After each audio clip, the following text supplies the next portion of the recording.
Welcome back to my channel.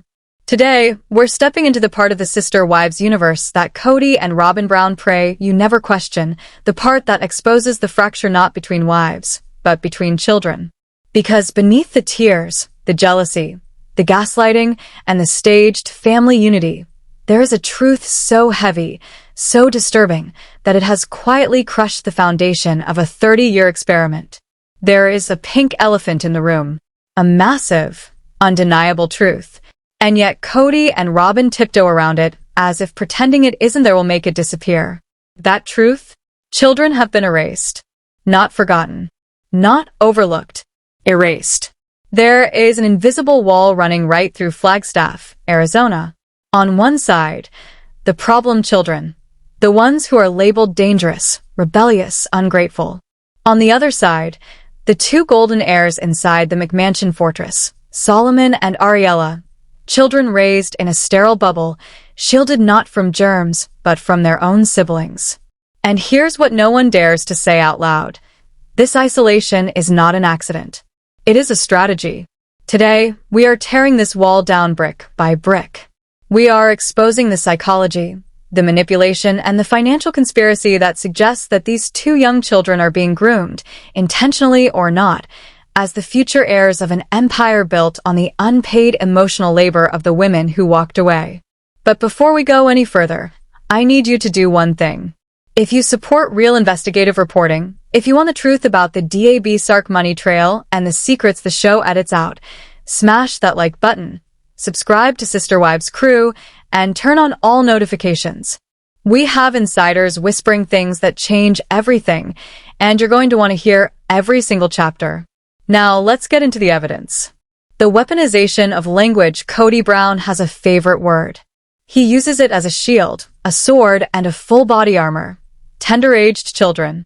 You've heard him chant it like a mantra. He can't go to Isabel's surgery. Tender-aged children. He can't meet Garrison or Gabriel halfway. Tender-aged children. He can't divide his time, can't leave Robyn's house, can't show up for anyone else. Tender-aged children. But let's strip the illusion. Solomon was not a toddler. Ariella was not an infant. These were elementary school kids during the height of the separation drama. Kody wasn't describing their age. He was describing his weapon. By calling them tender, he accomplishes two highly manipulative goals. 1. He infantilizes Solomon and Ariella. He stunts their independence. He convinces them they're fragile, helpless, and unable to exist without constant parental supervision. It keeps them psychologically leashed to Robyn and Kody. 2. He villainizes the older siblings by contrast. Truly, Savannah and Isabel are only a few years older, but suddenly they are resilient, grown, fine without him. Truly Brown, a child, is treated like an adult. Solomon Brown, also a child, is treated like a Faberge egg. This isn't about biology. This is about hierarchy. Favor desguisa das necessite. When Kody says tender, what he actually means is, these are the children I choose. These are the children I center. These are the children who justify never leaving Robyn's side. This is not parenting. This is narrative engineering. The pandemic perfect storm. With hindsight, one thing becomes painfully obvious. COVID-19 was the greatest gift Robyn's agenda ever received. Before the pandemic, the family was already wobbling. There was tension, resentment, emotional distance, but still just enough social pressure to maintain the illusion of one family. Then the virus hit, and suddenly, Kody and Robyn were handed the perfect moral shield. Their protocols went far beyond CDC recommendations. These weren't safety measures. These were gates. Kody effectively retired from plural marriage under the banner of quarantine. He stayed at Robyn's house for months, not because of safety, but because the tenders made it necessary. It was a perfect trap. A no-win scenario for the other wives. If Janelle's boys went to work, they were dangerous. If Christine traveled, she was reckless. If anyone disagreed with Robyn's rules, they were anti-family. The bar to enter Robyn's home wasn't high. It was impossible. And that was the entire design. Isolation framed as morality. Separation disguised as safety. In the world of the Browns, the pandemic didn't just change schedules. It changed reality itself. For 2 full years, Solomon and Ariella woke up every morning with their father in the house. Dinner was shared every night. They never witnessed him leave for Janelle's or Christine's. In their minds, the plural family had vanished. The other children weren't siblings, they were voices on a phone. Faces 6 feet apart in a driveway, people who belonged to another world entirely. The pandemic didn't just provide an excuse. It broke the habit of sharing a father, and Robyn made sure it was never reformed. The truly paradox, the heartbreak of this story crystallizes in one devastating contradiction, what we call the truly paradox. Look at Kody Brown. She is the youngest of her set, just as Solomon is of his. And yet, Kody treats them like they come from different species. Clips of Kody visiting Robyn's house are painfully telling, standing awkwardly in the driveway, sitting apart, like a stranger, like a contaminant in her own family. Now look at Solomon. He is treated like royalty, protected, coddled, and centered. Every interaction Kody has with Solomon or Ariella is patient, doting, almost reverential. The contrast isn't subtle.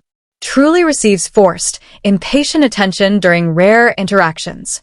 Solomon is enveloped in a world built around his needs. When Kody enters Robyn's house, she is stepping into a fortress. The message is clear. She is the outsider. She is the physical embodiment of the mother who left. She is not to be trusted with the tender ones. Solomon and Ariella aren't encouraged to bond with her. They aren't told, "This is your sister. Go hug her." Instead, the rules are drilled into them. Stay back. Be careful. Follow the rules. The hierarchy is unmistakable. Kody is a guest. Solomon and Ariella are the heirs. This paradox exposes the cruel lie of the tender age excuse. If the youngest really mattered, Kody would be included. She isn't. She's left outside, watching her siblings thrive inside by the fire. The stranger danger moment. And then came the moment that froze hearts. Ariella, looking at the older siblings and wives, innocently asked, "Have dates?" It seems small, but it reveals the depth of systematic erasure. The children don't fully understand who their siblings are. They don't know their names. In a family that claims unity, this is abnormal. Inside Robyn's home, photos and dinner conversations revolve exclusively around Robyn's children and Kody. The achievements, milestones, and lives of the other children are effectively written out of history. If a child doesn't see a face, hear a name, or share a memory, that person ceases to exist. They become a stranger. When Ariella sees Gabriel or Garrison, she doesn't see her big brothers. She sees unknown, potentially dangerous men, fed by whispers from her mother. Unsafe, hostile, angry. This is no accident. It's deliberate psychological engineering. They start to view the rest of the family as the enemy. This is how you breed loyalty. You don't need chains. You don't need fences. You just need a siege mentality. Inside the McMansion, the message is whispered, repeated, embedded into the bones of the home. It's us against the world. We are the only ones who love each other. Everyone else is trying to hurt us. This is how you create a hyper-bonded, cult-like dynamic, one where the children become emotional soldiers for their mother's pain. Look at the older girls, Aurora and Brianna. They don't just cry, they cry for Robyn. They don't just pull away, they pull away in alignment with her grudges. They don't just react, they inherit her grievances. It is extremely likely that Solomon and Ariella are being fed the very same diet. The narrative being taught is clear. Dad didn't abandon anyone. Mom didn't sabotage anything. The people who left us? They were the disloyal ones. When a child grows up believing betrayal came from the outside, not inside, the family splits cleanly into heroes and villains. And Robyn makes sure her children know exactly who the heroes are. The erased mothers in the early years of SisterWives, the mantra was simple. Love should be multiplied, not divided. Every child called every woman mom. It wasn't a slogan, it was their doctrine. But listen to the language now. Do Solomon and Ariella call Christine mom? Do they refer to Janelle as mom? Absolutely not. Evidence, including insider whispers, suggests they see Christine and Janelle as Dad's ex-wives, Dad's old friends at best. Distant relatives. This is not a linguistic accident. This is historical erasure. Because if Christine is just some woman Dad used to know, then her leaving doesn't matter. If Janelle is just a relative, then her children are strangers. The emotional bridge collapses. Robyn is retroactively rewriting the past. She is reshaping a plural marriage into a monogamous marriage with inconvenient footnotes. She is creating a version of history where she was always the only true wife. The other women were temporary placeholders. Their children turned out difficult because they lacked the one real mother. And in this world, Solomon and Ariella grow up seeing Robyn as the sun, moon, and stars, while Christine and Janelle become cautionary tales about women who abandoned the family. The isolation of the McMansion. Now, let's analyze the fortress itself. We know they rarely leave the house. They have a nanny, even though Robyn doesn't work. Kody is their full-time, playing patriarch of a 5-person kingdom. The world of the McMansion is tiny, a pressure cooker disguised as a home. Inside are the loyal 5. Robyn, Kody, Dayton, Aurora, Brianna. Everyone else is kept outside the gates, emotionally, physically, and psychologically. Inside that house, they watch the movies Kody approves. They hear only conversations that Kody leads. They live under the emotional climate Robyn creates. There is no Janelle providing logic. No Christine bringing laughter. No Mary offering stability. Instead, Robyn's anxious, fearful energy, Kody's angry, aggrieved energy. The children soak in this emotional weather every single day. Look at the results. Ariella's wild, uninhibited behavior, often labeled cute, but clearly a child overstimulated by emotional scarcity. Solomon's quiet, withdrawn demeanor, signs of a child accustomed to living in a controlled environment with limited outside connection. Fortresses don't just keep people out. They also trap the people inside. Part 3. The financial conspiracy. Now we reach the darkest part of the story, the part where emotional isolation meets financial motive. To understand this theory, you must connect psychological isolation, emotional loyalty, future inheritance. Only then does the math make sense. Legal reality number 1. Only Robyn is a legal wife in the eyes of the law. Christine, Janelle, and Mary were never wives. They were girlfriends, roommates, spiritual partners with no legal claim. If Kody died tomorrow, God forbid, who inherits? The McMansion, Coyote Pass, the business, LLC's personal assets, residuals, royalties, all of it goes to Robyn. And, by extension, her biological children. Unless Kody left a very specific, airtight will naming the other children, which insiders doubt, the estate funnels entirely into one nuclear unit. This is the inheritance blockade. The last man standing theory. Now, enter the psychological strategy.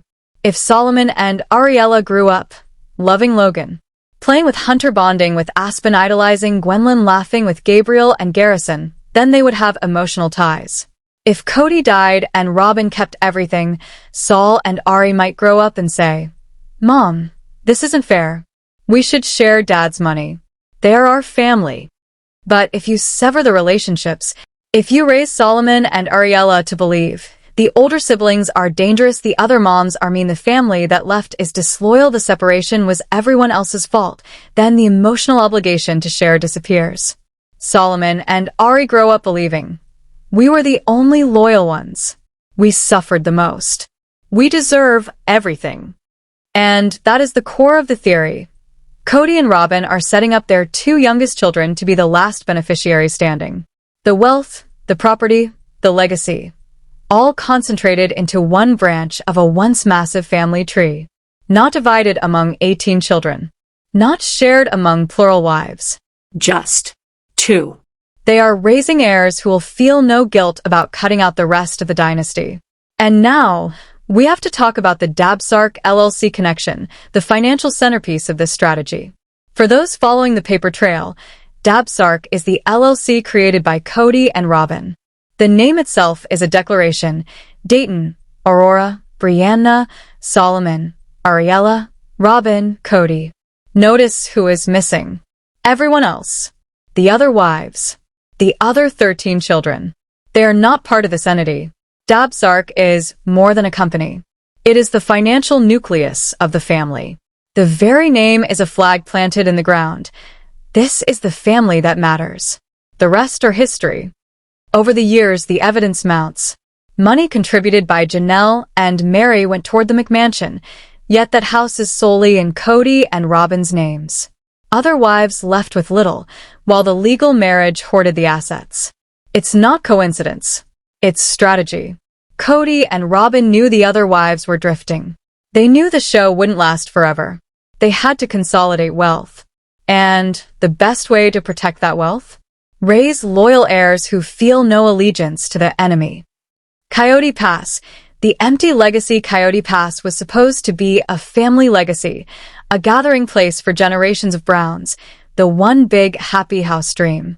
But today, it sits empty, a barren monument to Kody's ego. Who will inherit it? Christine is gone. Her land trades back. Mary is out. Janelle fights for her share, but legally, she is vulnerable. The outcome is becoming clearer. Coyote Pass will likely belong entirely to Robyn's children. The big house wasn't about a plural family. It was about one man and his chosen family.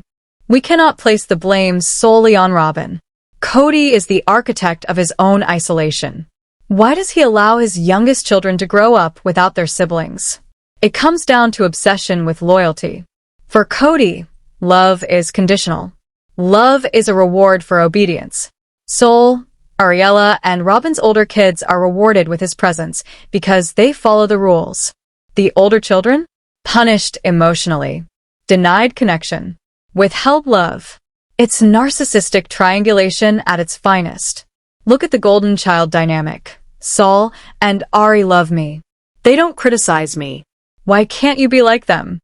It is a punishment, a lesson, a demonstration of power. The second chance family, a psychological theory gaining traction among insiders. The second chance family. Kody sees his first 13 children as a failed experiment. They grew up. They formed opinions. They bonded with their mothers. In his mind, he lost control. He failed. So now, Sol and Ari are the do-over. A second chance to craft the perfect family. A bubble in which his authority is never questioned. A legacy built on the ashes of the old one. Nothing illustrates this more clearly than the separate Christmases. On one side, the rental Christmas. Janelle, Christine, and the older kids crammed into a modest space. Laughter. Simplicity. Clearly outsiders. On the other side, the McMansion Christmas. Solomon and Ariella buried in gifts. Motorbikes. Expensive toys. Excess. It wasn't just a holiday. It was a display of dominance. Kody was saying, this is where the resources are. This is where the father is. And yet look closer. Was it joy? Or tension disguised by plastic and wrapping paper? The sheer abundance wasn't love. It was distraction. A substitute for the people who were missing. Kody was buying attention. Filling the room with stuff so the empty chairs wouldn't be noticed. But the damage is irreversible. The seeds of emotional isolation, loyalty manipulation, and inheritance consolidation are now firmly planted. Those images of the haves, the invisible knots in the family, are now permanent. Solomon and Ariella are growing up believing that Christmas means just them, Dad, and a mountain of presents. Meanwhile, the older siblings are watching from the sidelines, learning a cruel lesson. Their father would rather buy motorbikes for the tenders than pick up the phone and call them. This brings us to part 5, a generation divided. The future of a broken family. What are the consequences of this isolation? We're looking at a Brown family tree split down the middle, cleaved with an axe. The biggest threat to Kody and Robyn's narrative? Discovery. We live in a digital age. Solomon and Ariella will not stay little forever. They will eventually get smartphones. They will search their names. They will find YouTube channels like this one. Imagine a 15-year-old Solomon watching 18 seasons of his father neglecting his siblings. Watching Gabriel cry. Seeing the way their father and mother spun the story against the other wives. The truth is recorded in high definition. It cannot be hidden. When they realize their protection was actually a prison, the fallout will be devastating. The cousin crisis add to that the next generation. Maddie, Melty, and other older cousins are having children. Solomon and Ariella are technically aunts and uncles, but to kids they have never met. The generational web that polygamy promised, the massive support system, is shredded. Sol and Ari will have no village, only the McMansion. Look at Dayton, Aurora, and Brianna. Adults, yet still living at home, still reliant on Robyn. This is no accident. This is a deliberate blueprint. If the older three are prototypes, then Sol and Ari are the final product. They are being groomed to remain dependent, fearful, and loyal. The Dabsark connection, the Dabsark LLC, is a smoking gun. Formed as the other marriages began to fracture, it excludes everyone but Robyn's children. And here's the theory gaining traction online. The 5-lot theory. Kody's obsession with 5 lots at Coyote Pass? Not for wives, it was for Robyn's 5 children. Christine, Mary, Janelle? Out. Robyn's children? In. Solomon and Ariella aren't just favorites. They are being positioned to inherit the kingdom their siblings helped build. Isolation isn't just emotional, it's strategic. Future landlords cannot bond with the people they are evicting. They need a clean slate. The Truman Show of Flagstaff Solomon and Ariella are living in an artificial reality, constantly filmed, yet shielded from criticism and truth. Imagine Ariella at 20, raised to believe her father is a hero, stepping into the real world, seeing memes, commentary, and the millions who view Kody as a narcissist and Robyn as manipulative. The cognitive dissonance will crash spectacularly. The failure to launch Aurora and Brianna's dependency reveals the larger pattern. Kody and Robyn are grooming emotional dependency. Independence is framed as betrayal, bonding with siblings, or attending college out of state, treated as an act of war. Solomon and Ariella have motorbikes, a mansion, and inheritance, but no freedom. They are emotional support objects for 2 adults who cannot face the consequences of their own actions. Early seasons, chaos, laughter, connection. Now, quiet, clean, expensive, but emotionally starved. Solomon and Ariella are robbed of 13 siblings, of heritage, of messy, beautiful brown family love. The final haunting question: will Solomon know Gabriel's laugh? Will Ariella know Isabel's hair-braiding magic? Or will the only legacy they know be a monetary empire built on manipulation? If you think this is just overprotective parenting gone wrong, or a calculated financial strategy, let me know in the comments. I read every single one. If you want us to dig deeper, bring in forensic accountants, and expose the full Dabsark money trail, hit that like button. Subscribe to SisterWives crew and turn on the bell. Our next investigation into Kody's gun business is going to blow the lid off everything. Remember, love should be multiplied, not divided. But in Flagstaff, it looks like it's being subtracted. See you next time.